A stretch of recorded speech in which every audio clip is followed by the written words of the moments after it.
Welcome to MediJE classes. This is 7th lecture of General Principle and Process of Isolation, class 12 chemistry. Okay. Now पिछले previous lecture में हमने देखा था that is thermodynamics कैसे decide करता है आपका किस रेट से कौन सा पार्ट रिड्यूस होगा, कौन सा पार्ट ऑक्सीडाइज होगा, ठीक है, कौन सा रिएक्शन पॉसिबल होगा, यानी the reaction for which the value of गिव्स free energy is negative, only that reactions are feasible. Okay, now इस लेक्चर का स्टार्ट करते बहुत ही इंपॉर्टेंट टॉपिक है, that is called Ellingham diagram. Okay, we know that when we change the temperature, जब हम temperature change करते हैं, देखिए गिव्स फ्री एनर्जी का फॉर्मूला क्या था, delta G equal to delta H minus T delta S. So if we increase the temperature surely delta G will change. तो अब अगर इसका वैल्यू बढ़ाएंगे तो ओवरऑल इसका वैल्यू बढ़ेगा, और अगर ये वैल्यू बढ़ेगा तो delta H minus larger value, यानी ओवरऑल इसका वैल्यू क्या आ जाएगा, negative. So delta G will be negative. So if temperature का गिव्स फ्री एनर्जी से डायरेक्ट रिलेशन होता है. सो दिस एलिंगम डायग्राम, जिसको एलिंगम नाम के साइंटिस्ट ने ड्रॉ किया था, रिप्रेजेंट किया था, ये क्या है? Ellingham diagram is just a representation of gives free energy with temperature, यानी टेम्परेचर और gives free energy के बीच जो डायग्राम है इसको हम एलिंगम डायग्राम बोलते हैं. It is just one type of representation, और इस डायग्राम से बहुत सारे इंपॉर्टेंट फैक्टर्स डिसाइड करने में हेल्प मिलता है.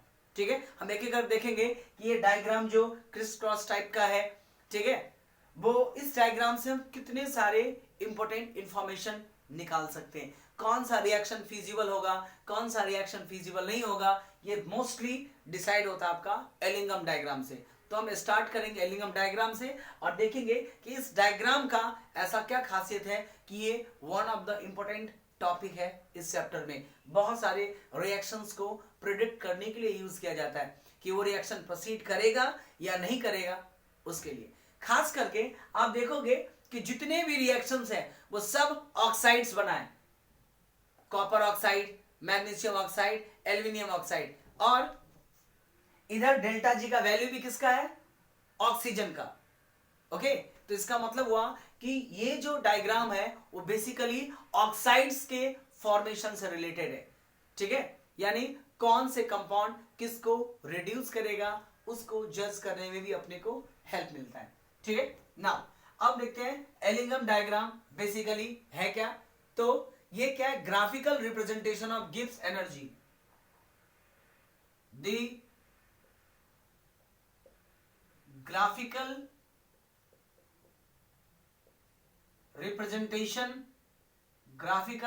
representation of gives free energy or gives energy versus temperature. Gives energy versus temperature graph. ये जो ग्राफ था वो फर्स्ट किसके द्वारा गया था, पूरा नाम था उसका jetty Ellingham. Okay, so graph was first given by jetty Ellingham. ठीक है, यानी जो साइंटिस्ट था एलिंगम, उन्होंने गिव्स फ्री एनर्जी और टेम्परेचर के बीच में ग्राफ ड्रॉ किया कि टेम्परेचर का वैल्यू चेंज होने से कैसे गिव्स फ्री एनर्जी पे इफेक्ट पड़ता है. एक चीज और देखिए ग्राफ का खासियत कि ये सारे निगेटिव वैल्यू है, यानी हम जो ले रहे हैं वो ऑरिजिन से नीचे वाला पार्ट है, और इधर तो एक्स एक्सिस पॉजिटिव होता है, क्योंकि अगर ये सब पॉजिटिव ले लेंगे तो डेल्टा जी पॉजिटिव से वो रिएक्शन फिजिबल होता ही नहीं है, यानी एक भी रिएक्शन प्रोसीड नहीं करेगा।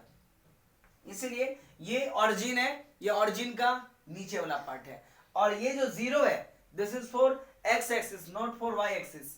ये जो जीरो ये है ये आपका एक्स एक्सिस का डायग्राम है, डिग्री में लिखा हुआ है, तो टेम्परेचर ये है, तो इसके लिए ये वन टाइप ऑफ ऑरिजिन है। ये ग्राफ आप यहां से ड्रॉ कर सकते हैं, कोई इशू नहीं। ओके नाउ सो एलिंगम ने गिब्स फ्री एनर्जी और टेम्परेचर के बीच में एक ग्राफ ड्रॉ किया, और एलिंगम ने ड्रॉ किया, डिजाइन किया था, इसीलिए इसको एलिंगम डायग्राम बोलते हैं।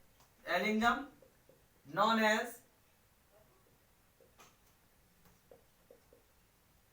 Ellingham diagram. ओके,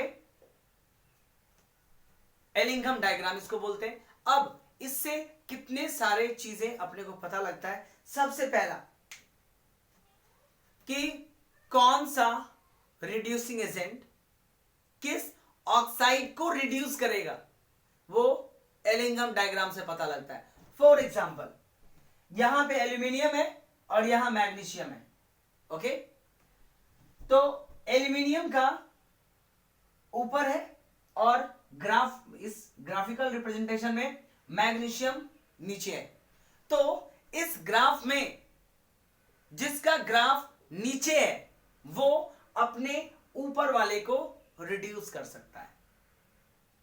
ठीक है, यानी ऑक्साइड के कौन रिड्यूस करेगा, हमें ऑक्साइड को रिड्यूस करवाना और किसी का नहीं। जो एलिंगम डायग्राम था वो ये बताता है कि कौन से ऑक्साइड को कौन सा दूसरा एलिमेंट रिड्यूस कर सकता है। तो हम इसका एग्जांपल लेते हैं। तो एल्यूमिनियम ऊपर है और मैग्नीशियम नीचे है, तो एल्यूमिनियम का ऑक्साइड क्या है, Al2O3, तो Al2O3, और मैग्नीशियम का ग्राफ नीचे है। मैग्नीशियम एक रिड्यूसिंग एजेंट की तरह काम करेगा, तो क्या होगा, तो मैग्नीशियम इस एल्यूमिनियम को बाहर निकालने का कैपेसिटी रखता है, क्योंकि इस मैग्नीशियम का ग्राफ नीचे है। इसमें जो भी नीचे है, जैसे देखिए आयरन, ऊपर में आपका कॉपर, तो कॉपर से नीचे बिलोंग करता है आयरन, यानी आयरन इसको रिड्यूस कर सकता है, लेकिन ये इसको रिड्यूस नहीं कर सकता। मैं एग्जांपल के साथ बताता हूं। मैग्नीशियम का ग्राफ नीचे, तो जब इसके ऑक्साइड को मैग्नीशियम एलिमेंट के साथ रिएक्ट करेंगे तो ये MgO प्लस एल्यूमिनियम आपका बाहर निकल जाएगा। बैलेंसिंग के लिए कर दीजिए।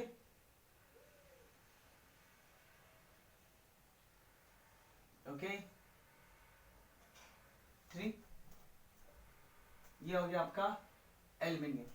सो मैग्नीशियम एल्यूमिनियम को रिप्लेस किया, ये हमें कहां से पता लगा, एल्यूमिनियम से। अब आप बोलोगे ठीक है ये तो पता है कि इसको रिप्लेस कर देते निकल जाता है, एक काम कीजिए, अब यहां पे मैग्नीशियम का ऑक्साइड है, तो मैग्नीशियम के ऑक्साइड को अगर मैं एल्यूमिनियम ऐड करूं तो आप बोलोगे ठीक है एल्यूमिनियम इधर कर दीजिए, Al2O3 और प्लस Mg कर दीजिए, ये रिएक्शन फिजिबल नहीं है।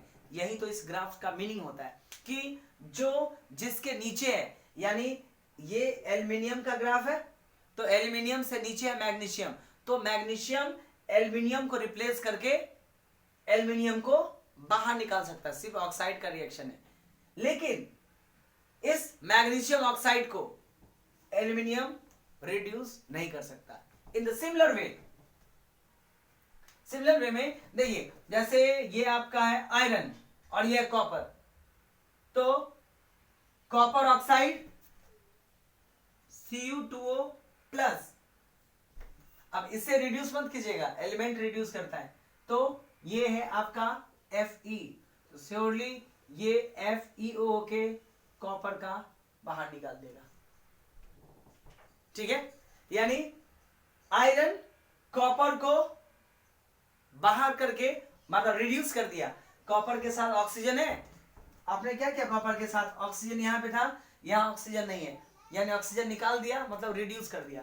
तो आयरन कॉपर को रिड्यूस कर सकता है, लेकिन इसका उल्टा पॉसिबल नहीं है। यहां आयरन ऑक्साइड है FeO प्लस Cu करेंगे तो ये थर्मोडायनामिकली फिजिबल नहीं है।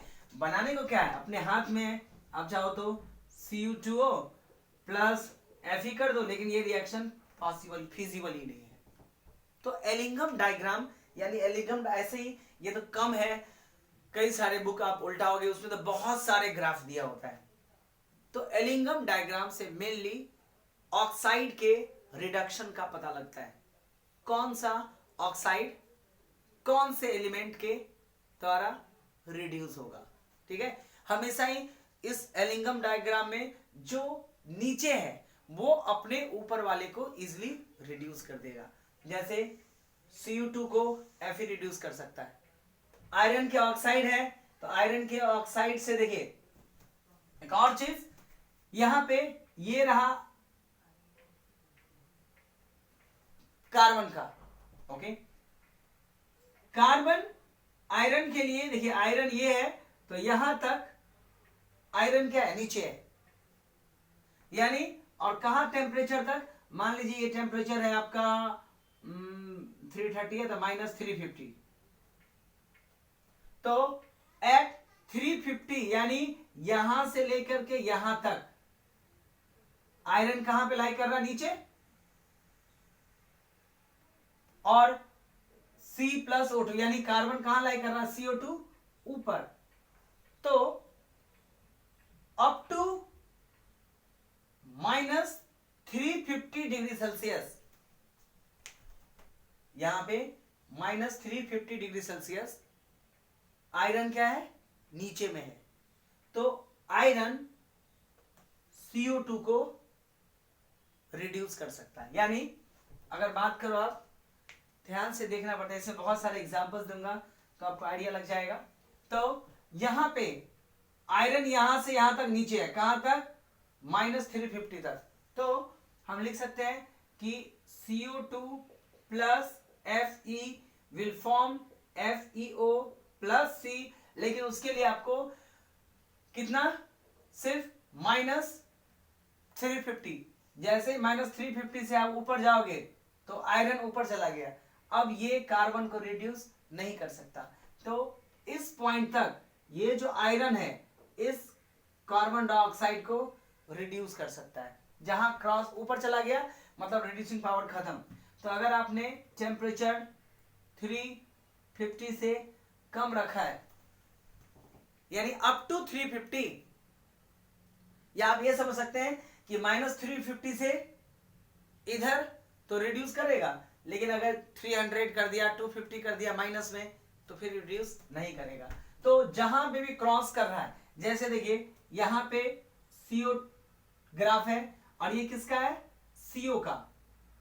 तो ये जो CO है वो यहां से लेके यहां तक क्या है, कार्बन से नीचे लाई करता है। तो अप टू यहां पे जो भी टेम्परेचर जैसे -350 है, तो जो आपका CO है वो CO2 को रिड्यूस कर सकता है, कहां तक, अप टू दिस।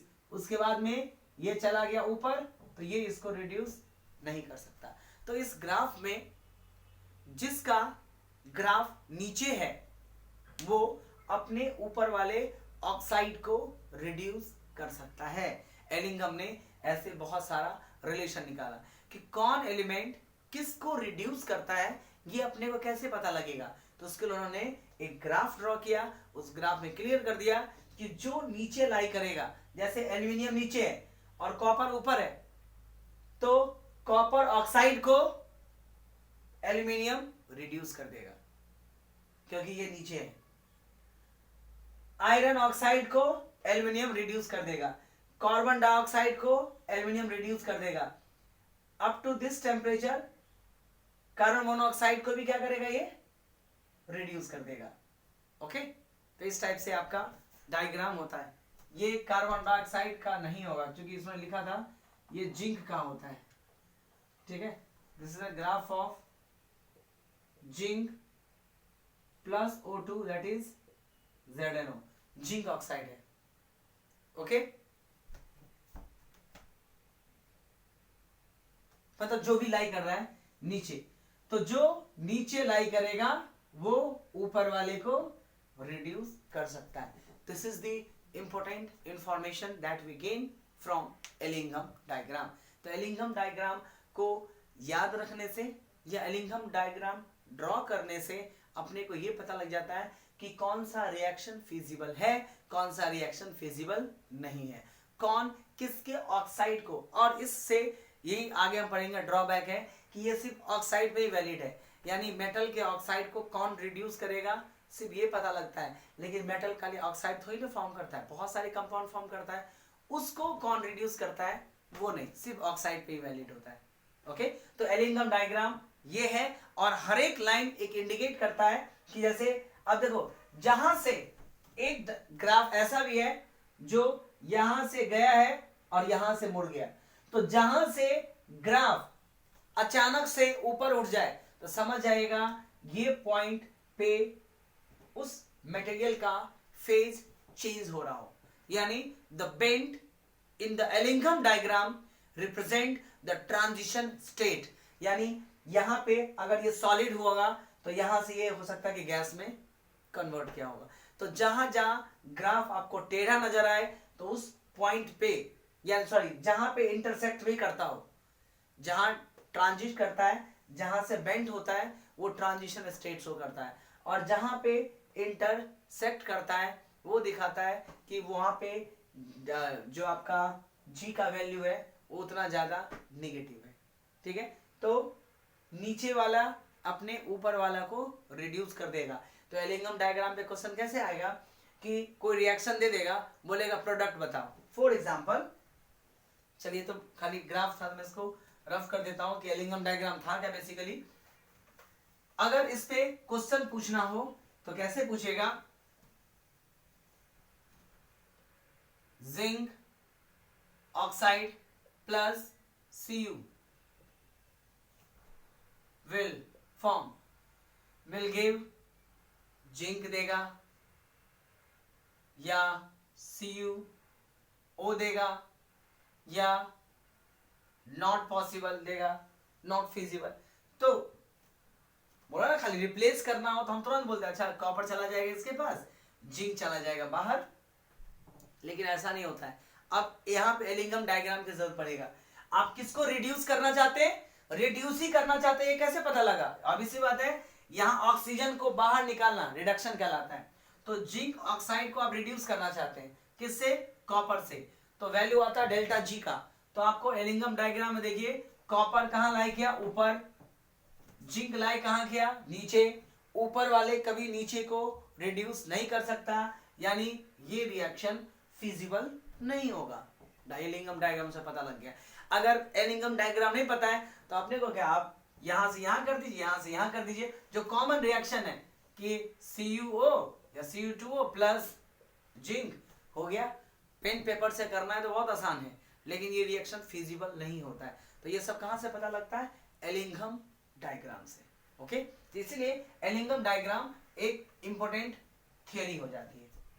ओके, तो चलिए हम एलिंघम डायग्राम को एक्सप्लेन करते हैं कि एलिंघम डायग्राम तो ये था। नाउ एलिंघम डायग्राम से क्या पता लगता है, from Ellingham diagram we can choose reducing agent in the reduction of oxide.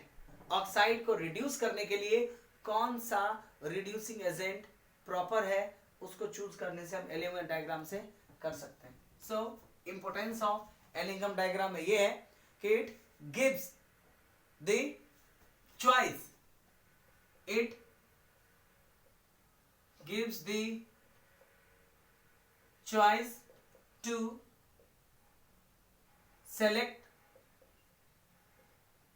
proper reducing agent for reduction of oxide। ये इसका एडवांटेज भी और लिमिटेशंस भी है। एडवांटेज ये है कि ऑक्साइड को रिड्यूस जब भी रिडक्शन करना हो तो आप रिड्यूसिंग एजेंट सेलेक्ट कर सकते हैं, और लिमिटेशंस ये है कि ये सिर्फ ऑक्साइड के लिए ही रिड्यूसिंग एजेंट सेलेक्ट करता है, बाकी जो एलिमेंट बाकी जो कंपाउंड्स होते हैं उसके लिए नहीं, वो तो लिमिटेशंस है। अभी एडवांटेज ये है कि हम एलिंगम डायग्राम के बेसिस पे प्रॉपर रिड्यूसिंग एजेंट सेलेक्ट कर सकते हैं जो किसी दूसरे ऑक्साइड को इजिली रिड्यूस कर सकता है।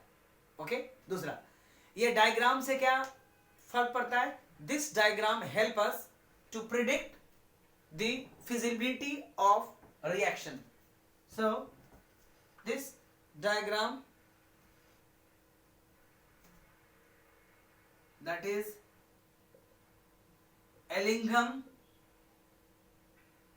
diagram help us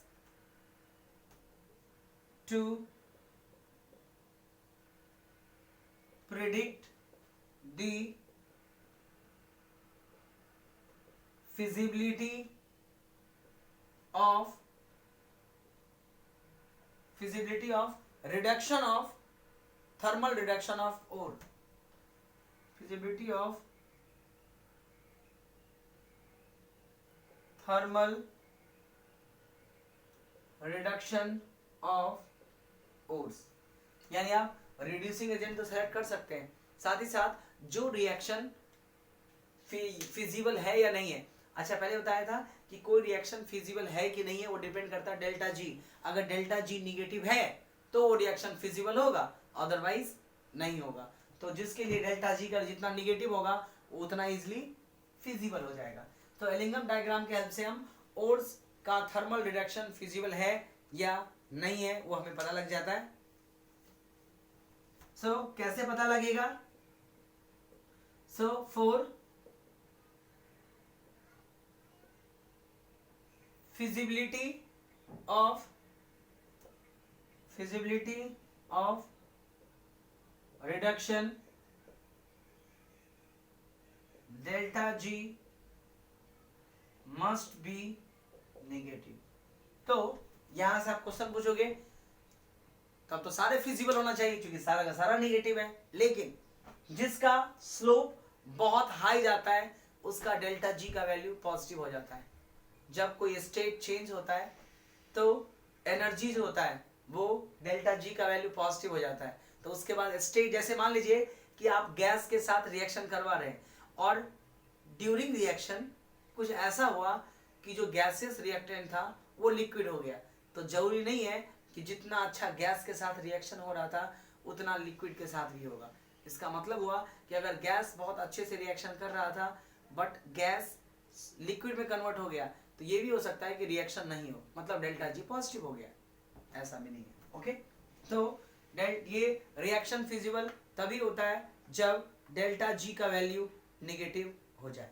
okay, now अब एक दो एग्जांपल देख लेते हैं हम कि एलिंगम डायग्राम तो ऑलरेडी रिप्रेजेंट कर दिया, अब इसका जरूरत नहीं है। एलिंगम डायग्राम एटलीस्ट ड्रॉ करने आना चाहिए, बहुत सारा वैल्यू हो ना हो लेकिन ड्रॉ करना आना चाहिए जिससे इंपॉर्टेंट इंफॉर्मेशन ऑब्टेन हो जाए। तो ये भी हो सकता है कि ड्रॉ एलिंगम डायग्राम, ऐसा क्वेश्चन पूछा जा सकता है। Delta ji must be negative.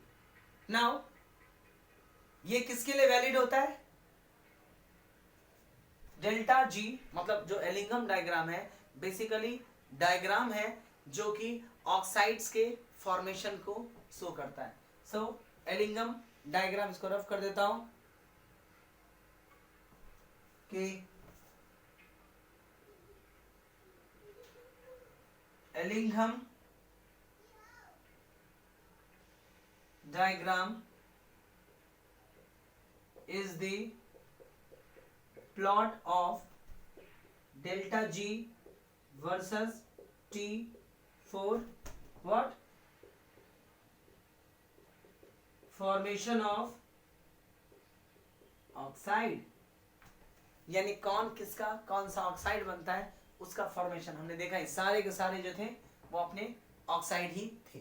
Okay, example reaction की बात करें, देखिए कि 2xm जनरली मेटल क्या होता है? सॉलिड। 2x ये कॉफिशिएंट है, आपने सब में देखा होगा कि जनरली 2 होता है। जब ये ऑक्सीजन के साथ कंबाइन करते हैं तो ये जनरली MXO का formation, this is general formation of oxide. Example देखना है तो देखिए Cu plus O2 form Cu2O। Balance कीजिएगा तो यहां पे आपको 2 देना पड़ेगा। तो जो पीछे में कोएफिशिएंट था, ठीक है, जो पीछे में x था, x का वैल्यू यहाँ 2 है, जो यहाँ बन के 2 हो गया। इसलिए आप ये करो ना करो 2 लिखो चाहे नहीं लिखो, उससे ज्यादा फर्क नहीं पड़ता है। ये बैलेंस रिएक्शन और कुछ नहीं। जब मेटल ऑक्साइड के साथ रिएक्शन करता है तो मेटल ऑक्साइड का फॉर्मेशन कर लेता है।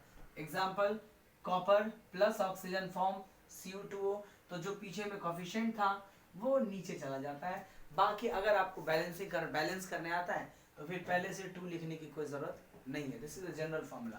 तो ये ऑक्साइड्स कैसे फॉर्म होता है वो आपका एलिंगम डायग्राम से पता लग जाता है, ठीक है। अब इस रिएक्शन में एक चीज देखिए, ये क्या है सॉलिड, ये क्या है गैस, और ये है भी आपका सॉलिड फॉर्म में होता है। तो लेफ्ट साइड जो रिएक्टेंट था उसमें ये क्या है आपका गैस है, और राइट साइड में किस में कन्वर्ट हो गया सॉलिड में। तो गैस और सॉलिड इन दोनों में सबसे ज्यादा इंट्रोपी किसकी होती है? ऑब्वियसली बात है गैस का।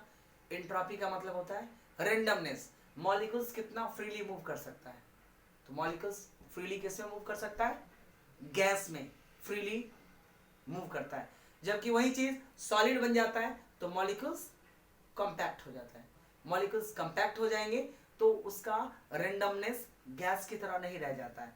तो इस डायग्राम में यानी कोई भी ऑक्साइड का फॉर्मेशन होता है, जनरली मेटल का ऑक्साइड, तो जनरली उसका क्या होता है गैस से ये सॉलिड में कन्वर्ट हो गया, ठीक है। ये जनरल इक्वेशन है, ये आपका सॉलिड है। तो एज ये गैस से सॉलिड में कन्वर्ट हो गया तो बताइए इंट्रोपी क्या होगा, पॉजिटिव की निगेटिव?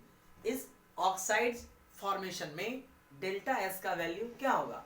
निगेटिव और पॉजिटिव। तो डेल्टा एस का वैल्यू होगा निगेटिव। क्यों?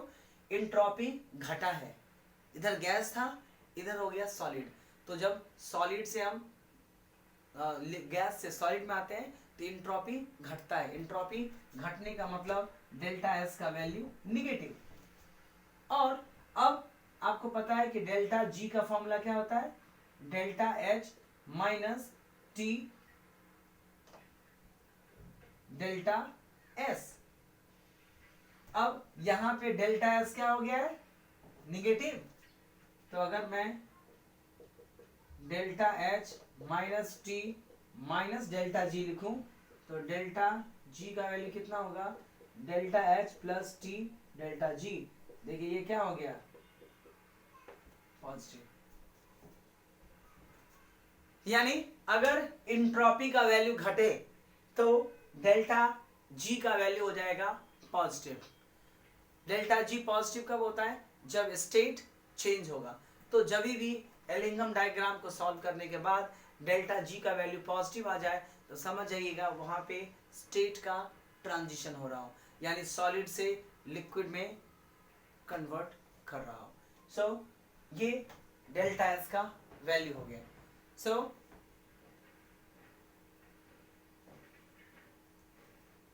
अब इसको थ्योरी फॉर्म में कैसे एक्सप्रेस करेंगे? तो reaction number of gases species, अब देखिए ध्यान से, तो इस रिएक्शन की बात करो, in reaction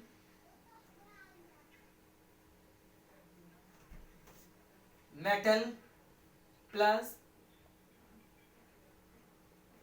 metal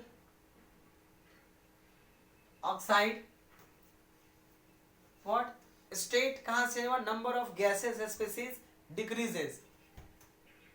number of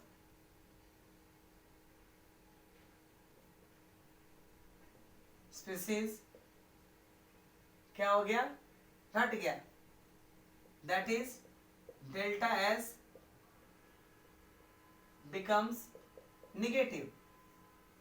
Hence from thermodynamics, अब इसके बाद में क्या करेंगे हम, Gibbs equation, hence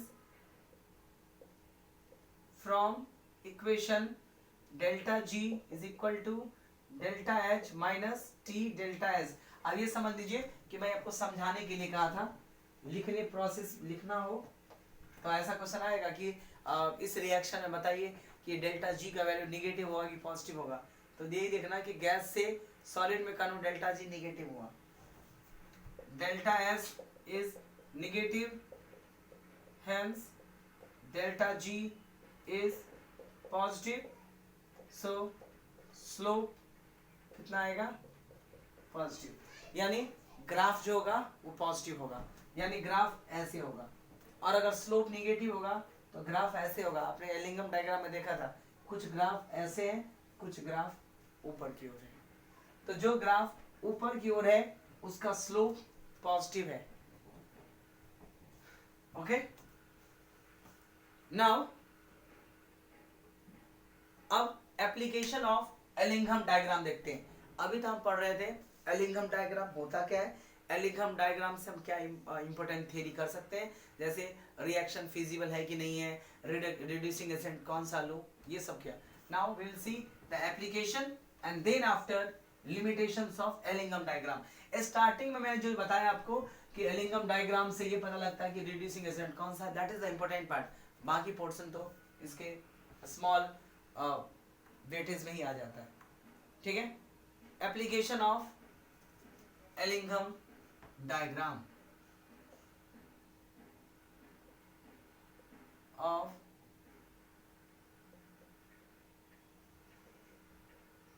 Ellingham diagram. Okay, पहले तो हमने देख ही लिया कि रिड्यूसिंग एजेंट कौन सा लेना है, वो देखना है। तो जब मेटल का रिडक्शन होता है during reduction of metal, reducing agent form oxide, ऐसे यहीं पे था कि Al2O3 plus magnesium is converted into what, MgO plus Al। तो यहां पे ये क्या था, रिड्यूसिंग एजेंट था जो फाइनली रिड्यूसिंग ऑक्साइड का फॉर्मेशन किया, और जो मेटल था उसको क्या किया बाहर। So during reduction of metal reducing agent किसका फॉर्मेशन करता है, ऑक्साइड का फॉर्मेशन करता है। ठीक है, तो इसका मतलब हुआ कि रिड्यूसिंग एजेंट का काम क्या होता है, डेल्टा जी ज्यादा प्रोवाइड करना। ओके, तो कैसे होता है दी रिडक्शन ऑफ, अब देखते हैं ये स्टेप होता कैसे। मेटल ऑक्साइड में दो अलग अलग स्टेप में करेंगे, पहले मेटल ऑक्साइड को रिड्यूस करते हैं। सो मान लीजिए कि MxO है जो रिड्यूस होकर के X अमाउंट में metal and half of O2 का फॉर्मेशन कर लेता है। कोई भी मेटल ऑक्साइड हो रिड्यूस करते तो ऐसे करते हैं। ठीक है, फिर रिड्यूसिंग एजेंट कंबाइन करता है, then reducing element combines with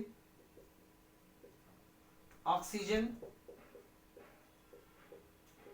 and form oxide। जैसे कार्बन रिड्यूसिंग एजेंट है तो C+O2, जैसे ये रिड्यूस हुआ, अब इस ऑक्सीजन के साथ देखिए कौन कौन से मेटल कंबाइन कर देते हैं। ठीक है, carbon monoxide, oxygen form. Example, if carbon और carbon monoxide act as reducing agent. मान लीजिए ये मेटल कार्बन और कार्बन मोनोऑक्साइड रिड्यूसिंग एजेंट की तरह काम करते हैं, तो ये करेगा क्या, पहले मेटल रिड्यूस हुआ, ये इसके साथ में कंबाइन कर लेगा, जैसे C plus half of O2 form carbon monoxide, okay, या carbon monoxide plus half of O2 form carbon dioxide, या कार्बन और ऑक्सीजन दोनों मिल करके कार्बन डाइऑक्साइड का फॉर्मेशन कर लेता है। तो कितने स्टेप में होता है, पहले ऑक्साइड डिकम्पोज होता है और फिर रिड्यूसिंग एजेंट उसके फॉर्म कर लेता है। अगर मान लीजिए इस रिएक्शन और इस रिएक्शन को कंबाइन कर लीजिए, मान लीजिए ये इक्वेशन 1 है और ये इक्वेशन 2 है, जरा इसको ऐड कीजिएगा। सो एडिंग इक्वेशन 1 एंड 2, जानते क्या होगा, इसका हाफ इसके हाफ से कैंसिल हो जाएगा, तो इधर क्या बच जाएगा, MXO प्लस लेफ्ट साइड क्या बच जाएगा, carbon form XM plus CO। बस ये स्टेप होता है, कोई भी ऑक्साइड रिड्यूस कैसे होता है बस उसको दिखाने के लिए, बाकी इसका ज्यादा कोई इंपॉर्टेंस है नहीं। Okay, now what is the limitations of Ellingham diagram. ये स्टेप सिर्फ ये बताता है कि मेटल ऑक्साइड रिड्यूस कैसे होता है, रिड्यूसिंग एजेंट कैसे उसके ऑक्सीजन को बाहर निकाल देता है, ये पोर्शन दिखाता है। ठीक है, तो मेटल ऑक्साइड पहले मेटल में कन्वर्ट होता है, जो ऑक्सीजन निकलता है वो रिड्यूसिंग एजेंट के साथ कंबाइन करके कंपाउंड बनाता है। जब ओवरऑल रिएक्शन करेंगे तो ओवरऑल रिएक्शन ये आएगा। Okay, now limitations of Ellingham diagram देख लेते हैं कि क्या लिमिटेशंस है। पहला लिमिटेशंस तो यही है कि ये सिर्फ और सिर्फ ऑक्साइड के फॉर्मेशन और उसके रिडक्शन तक ही वैलिड है।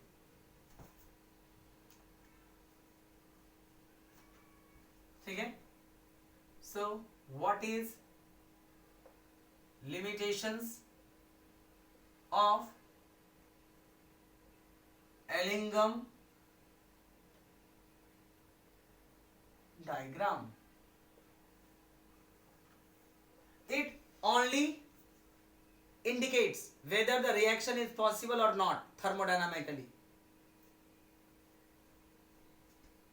So it only indicates that कोई भी रिएक्शन थर्मोडायनामिकली फिजिबल है या नहीं है, whether the reaction is possible or not thermodynamically। मतलब किसी रिएक्शन को हीट दे करके या हीट गेन करके वो रिएक्शन होगा या नहीं होगा, बस इतना ही बताता है। ये नहीं बताता है कि चलो ये नहीं हुआ तो कुछ ये एलिमेंट ऐड कर दो तो रिएक्शन हो जाएगा, ऐसा कुछ नहीं है। हीट से रिलेटेड यानी हीट देने से या हीट लेने से कोई रिएक्शन होगा या नहीं होगा, बस उससे उसी को आप फाइंड कर सकते हैं, बाकी कुछ नहीं। लेकिन ये रिएक्शन के काइनेटिक्स के बारे में कुछ भी नहीं बताता है। It does not say anything about kinetics of reduction process. It does not say anything about reduction of about kinetics of reduction process। यानी अगर थर्मोडायनामिकली पॉसिबल नहीं है तो ये रिएक्शन पॉसिबल कब होगा, नहीं बताता। सिर्फ ये बताता है कि हीट देने या हीट लेने से गिव्स फ्री एनर्जी नेगेटिव हो, गिव्स फ्री एनर्जी पॉजिटिव हो, ये सब कुछ हीट से रिलेटेड ही है। कहने का मतलब एलिंगम डायग्राम ओवरऑल ये बताता है कि कोई रिएक्शन हीट पे बेसिस है तो वो रिएक्शन फिजिबल है या नहीं है। अगर है, हीट देके तो हो जा रहा है, अगर नहीं हो रहा है तो फिर हीट के अलावा कौन सा ऑप्शन है, हम क्या ऐड कर सकते हैं, ऐसा कुछ भी इंफॉर्मेशन नहीं है। So it is just a thermodynamically explanation of reaction and nothing else. Okay, पहला लिमिट। दूसरा कि डेल्टा जी जो है, डेल्टा जी और के में रिलेशन भी होता है। Okay, so this reaction reactant and product in always in equilibrium, यानी एलिंगम डायग्राम तभी वैलिड होता है जब रिएक्टेंट्स एंड प्रोडक्ट हमेशा ही इक्विलिब्रियम में हो। सो it is only valid for equilibrium.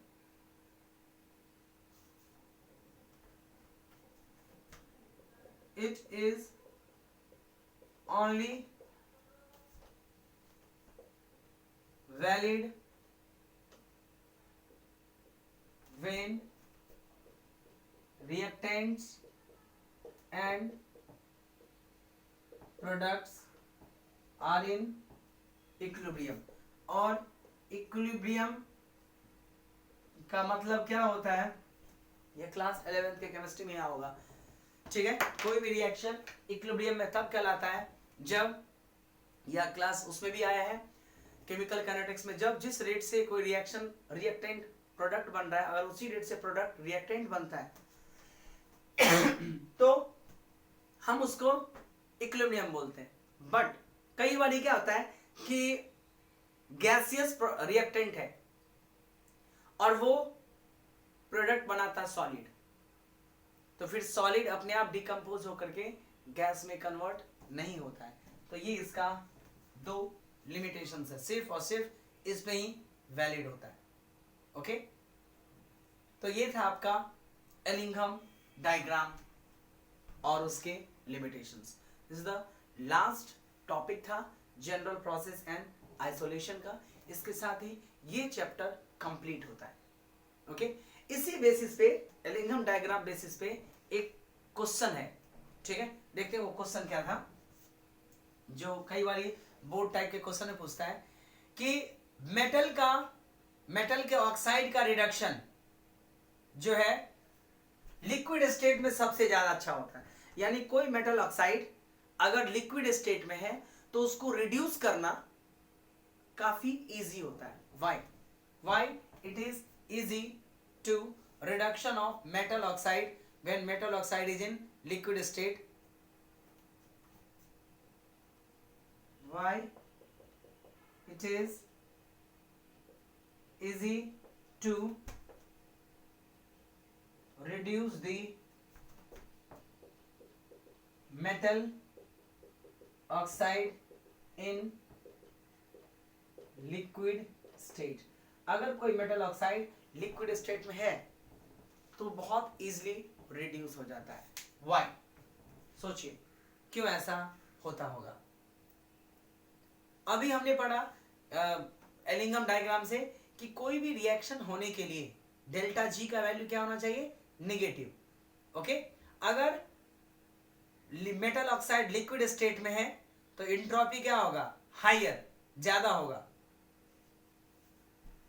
ठीक है, और ये पढ़ा था कि किसी भी रिएक्शन को होने के लिए डेल्टा जी का वैल्यू होना चाहिए आपका निगेटिव, और डेल्टा जी निगेटिव कब होता है, delta G is equal to delta H minus T delta S. Solid state में क्यों रिडक्शन स्लो होता है, सॉलिड स्टेट में डेल्टा एस का वैल्यू काफी कम होता है ना, मॉलिक्यूल्स आपस में बंधे हुए रहते हैं। लेकिन जब हम मेटल ऑक्साइड को लिक्विड स्टेट में लाते हैं तो एंट्रोपी क्या हो जाता है, बढ़ जाता है। So in liquid state entropy of metal oxide increases, यानी डेल्टा एस का वैल्यू क्या हो जाता है, पॉजिटिव। और डेल्टा एस अगर पॉजिटिव है तो टी डेल्टा एस ऑब्वियसली बात है पॉजिटिव होगा, यानी T delta S greater than delta H होगा। सो डेल्टा जी का वैल्यू क्या हो जाएगा, निगेटिव। और जिस रिएक्शन के लिए डेल्टा जी जितना ज्यादा निगेटिव होगा, गिब्स एनर्जी जितना ज्यादा निगेटिव होगा, वो रिएक्शन उतना फास्ट होता है। तो मेटल ऑक्साइड जब सॉलिड स्टेट में होते हैं तो डेल्टा एस कम होता है, जिसके कारण से डेल्टा जी भी बहुत स्मॉल निगेटिव होता है। बट जब हम लिक्विड स्टेट में लाते हैं तो डेल्टा जी का वैल्यू बढ़ जाता है, जिसके कारण से ये वैल्यू बढ़ गया, ये बढ़ गया, तो इसका डिफरेंस क्या आएगा, ज्यादा निगेटिव आएगा। डेल्टा जी निगेटिव हो गया, रिएक्शन तुरंत फास्ट हो जाएगा। तो गिब्स ये एलिंगम डायग्राम बेसिस पे ये एक लॉजिकल टाइप का क्वेश्चन है कि क्यों लिक्विड स्टेट में ही उसको बहुत इजी वे में हम उसको क्या कर सकते हैं, रिड्यूस कर सकते हैं। ओके, ऐसे ही बेस पे बहुत सारे क्वेश्चन आएंगे। देखिए एलिंगम डायग्राम बेस पे 2-3 टाइप के क्वेश्चन आते हैं। एक तो कौन से एलिमेंट के लिए, मतलब मेटल ऑक्साइड के लिए हम कौन सा मेटल या नॉन मेटल रिड्यूसिंग एजेंट की तरह काम करेंगे, तो एलिंगम डायग्राम से पता लग जाएगा, ठीक है, कि कौन सा आप रिड्यूस कर सकते हैं, ठीक है। फिर अगर एलिंगम डायग्राम ऐसे है और ऐसे है, मान लीजिए ये A plus oxygen equal to AO बना और ये B प्लस ऑक्सीजन BO बना, कौन किसको रिड्यूस करता है, ये एलिंगम डायग्राम नीचे है, कहां तक, यहां तक, तो अप टू दिस टेम्परेचर, यानी ये टेम्परेचर ग्राफ होता है ना, G का वैल्यू, तो अप टू दिस टेम्परेचर, इस टेम्परेचर तक क्या है, यहां तक, अप टू दिस टेम्परेचर, ये इसको रिड्यूस कर सकता है। लेकिन इसके बाद ये डायग्राम ऊपर हो गया, यानी ये अब इसको रिड्यूस नहीं कर सकता। तो इससे हमें एक टेम्परेचर रेंज भी मिल जाता है कि डायग्राम से बता सकते हैं कि नहीं ये कॉपर जो है वो जिंक को, या सॉरी जिंक जो है वो कॉपर को 300 डिग्री या 500 डिग्री माइनस तक ही उसको रिड्यूस कर सकता है। तो एक रेंज भी पता लग जाता है कि कौन कितना टेम्परेचर पे काम करता है। कई बार रिएक्शन ऐसा होता है जब हम देखते हैं कि लिखा होता है कि टेम्परेचर शुड बी 300 और 400, उतना ही क्यों, बिकॉज उस उतना टेम्परेचर पे रिएक्शन इजिली फिजिबल होता है, दैट्स में हम वही काउंट करते हैं। तो ये एलिंगम डायग्राम पे बेस पे क्वेश्चन है, मेन वही चीज था, कौन रिड्यूसिंग एजेंट को सेलेक्ट करना, बाकी चीज का जो आपका प्रोबेबिलिटी है वो कम है। लॉजिकल टाइप के क्वेश्चन आते हैं, जैसे ये लॉजिकल टाइप का क्वेश्चन था कि क्यों लिक्विड, अच्छा गैसियस स्टेट में हो तो और अच्छा रिडक्शन होगा, क्यों, गैसियस स्टेट में डेल्टा एस और बढ़ जाएगा, इंट्रोपी और इंक्रीज हो जाएगा, इंट्रोपी बढ़ेगा, ये वैल्यू बढ़ जाएगा, ओवरऑल इसका और निगेटिव हो जाएंगे, जितना ज्यादा निगेटिव होगा उतना अच्छा रिएक्शन फास्ट होता है, यानी रिएक्शन उतना फिजिबल है। ओवरऑल एलिंगम डायग्राम थर्मोडाई हीट से बेस्ड है, उनको बाकी किसी से मतलब नहीं है, हीट रिलीज करो, हीट गेन करो, रिएक्शन होगा, रिएक्शन नहीं होगा, बस उस पे बेस्ड पूरा का पूरा थियरी। ओके, इसके साथ ही जो आपका जनरल प्रोसेस ऑफ आइसोलेशन है वो कंप्लीट हो गया। ओके, मिलते हैं नेक्स्ट लेक्चर में नए चैप्टर के साथ।